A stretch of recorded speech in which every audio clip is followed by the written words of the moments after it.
बिस्मिल्लाहिर्रहमानिर्रहीम। अस्सलाम वालेकुम डियर स्टूडेंट्स, मेरा नाम प्रोफेसर बिलाल वाजिद है और मैं एक कॉमर्स मेंटोर हूँ।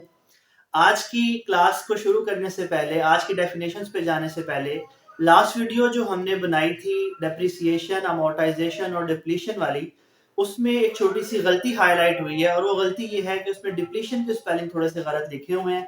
असल में हम कॉमर्स से जो कॉमर्स वाले लोग हैं, हम ज़्यादातर स्पेलिंग्स को फोकस नहीं करते, तो इस वजह से हमारी स्पेलिंग मिस्टेक काउंट भी नहीं होती हमारे सब्जेक्ट्स में, तो इस वजह से वहां पे भी ओवरलुक हो गया, लेकिन आप लोग एहतियात कीजिएगा।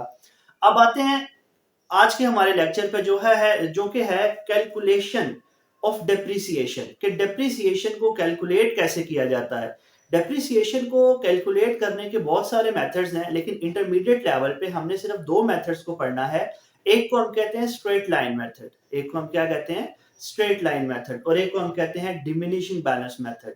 स्ट्रेट लाइन मेथड क्या होता है? स्ट्रेट लाइन मेथड ये होता है, अगर सादा जबान में समझें, हमने जिस कीमत पे एसेट को खरीदा है, हमने जिस कीमत पे एसेट को खरीदा है, हर साल उसी कीमत पे डेप्रिसिएशन लेते जाएंगे।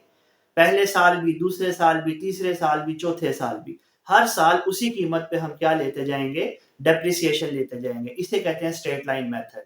मिसाल के तौर पर, अगर मैंने 10 लाख रुपए का कोई एसेट खरीदा, तो मैं उसकी पहले साल की जो डेप्रिसिएशन लूंगा वो 10 लाख पे लूंगा, दूसरे साल की डेप्रिसिएशन भी 10 लाख पे लूंगा, तीसरे साल की डेप्रिसिएशन भी 10 लाख पे लूंगा। यानी कि मैं जितनी भी डेप्रिसिएशन लूंगा, जब भी डेप्रिसिएशन लूंगा, जिस साल में भी डेप्रिसिएशन लूंगा, मैं उसी कीमत पे लूंगा जिस कीमत पे मैंने उस एसेट को खरीदा था, और जिसे हम टेक्निकल लैंग्वेज में कहते हैं cost price of an asset. यानी कि मैं जब भी डेप्रिसिएशन लूंगा तो मैं एसेट की कॉस्ट प्राइस पे लूंगा। ठीक हो गया?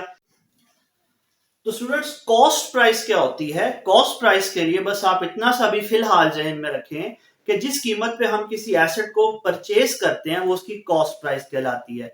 और स्ट्रेट लाइन मेथड में हम जब भी डिप्रिसिएशन को कैलकुलेट करते हैं, हम उसकी ओरिजिनल कॉस्ट पे या कॉस्ट प्राइस पे कैलकुलेट करते हैं। तो इसकी डेफिनेशन देखते हैं पहले मेथड की। और एक और चीज, इसके डिफरेंट नाम है। पेपर में वो आपको स्ट्रेट लाइन मेथड के नाम से भी दे सकता है, ओरिजिनल कॉस्ट मेथड के नाम से भी दे सकता है, और फिक्स इंस्टॉलमेंट मेथड के नाम से भी दे सकता है। ये तीनों नाम इसके हैं। इन तीनों में से पेपर में वो कुछ भी पूछे तो इसका मतलब है वो आपसे एसएलएम पूछ रहा है। तो ये तीनों एसएलएम के नाम है। तो एसएलएम की हम डेफिनेशन पढ़ते हैं।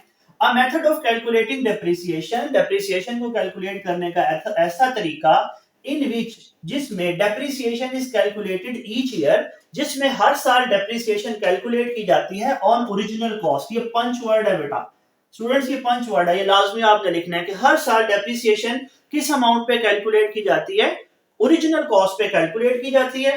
और the amount of depreciation for each year is equal, और हर साल जो डेप्रिसिएशन की अमाउंट होती है वो इक्वल होती है। हर साल डेप्रिसिएशन की जो अमाउंट होती है वो बराबर होती है। इसके अलावा स्टेट लाइन, एक 2 नंबर में ये भी क्वेश्चन अक्सर पूछता है कि स्टेट लाइन के तहत एनुअल डेप्रिसिएशन का फार्मूला बताएं।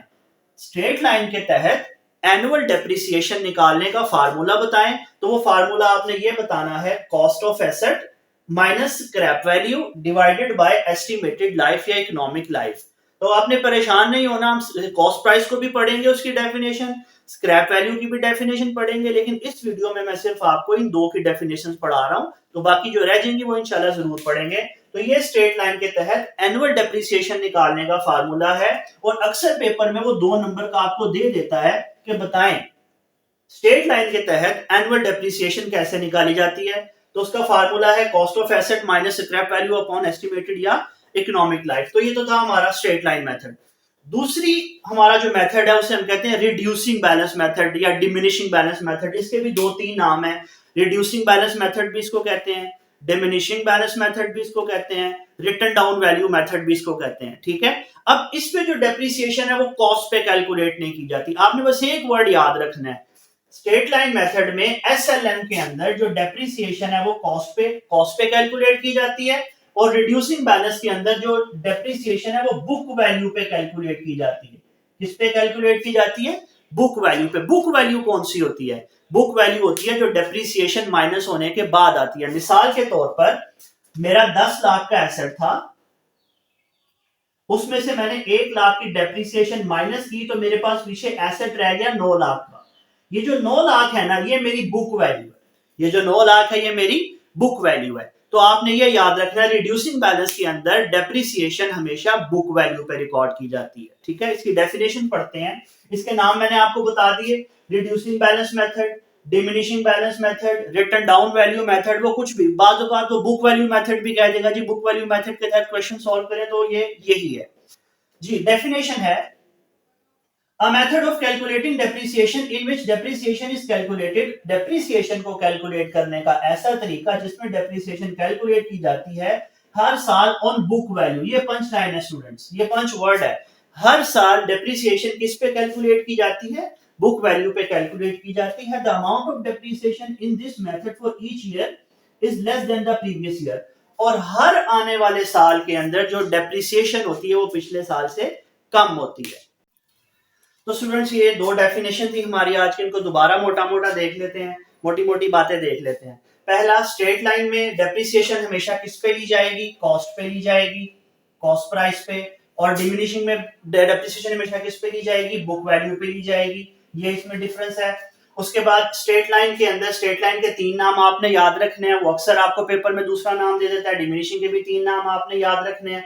इसके अलावा जो स्ट्रेट लाइन है वो नॉर्मली ऐसे एसेट्स के लिए यूज किया जाता है कि जिनकी कोई स्क्रैप वैल्यू नहीं होती, जिनकी कोई स्क्रैप वैल्यू नहीं होती। और डिमिनिशिंग नॉर्मली उन एसेट्स के लिए यूज किया जाता है जिनकी स्क्रैप वैल्यू भी होती है और जिनके रिपेयर चार्जेस भी ज्यादा होते हैं। तो स्टूडेंट्स ये हमारा आज का लेक्चर था। 2 मेथड हमने पढ़े डेप्रिसिएशन के। बाकी इंशाल्लाह बाकी किसी लेक्चर के अंदर हम इसके बाकी मेथड्स को भी डिस्कस कर लेंगे, लेकिन वो फिलहाल हमारे सिलेबस का पार्ट नहीं है। अगर आपको इसमें कोई प्रॉब्लम हो तो आप मुझे व्हाट्सएप कर सकते हैं। मेरा व्हाट्सएप नंबर है 032141820063। आपका कोई क्वेश्चन हो आप मुझे कमेंट्स में भी लिख सकते हैं। अगर आपको वीडियो अच्छी लगी लाइक करें, शेयर करें, सब्सक्राइब करें। मुझे दुआओं में याद रखें। अल्लाह हाफिज।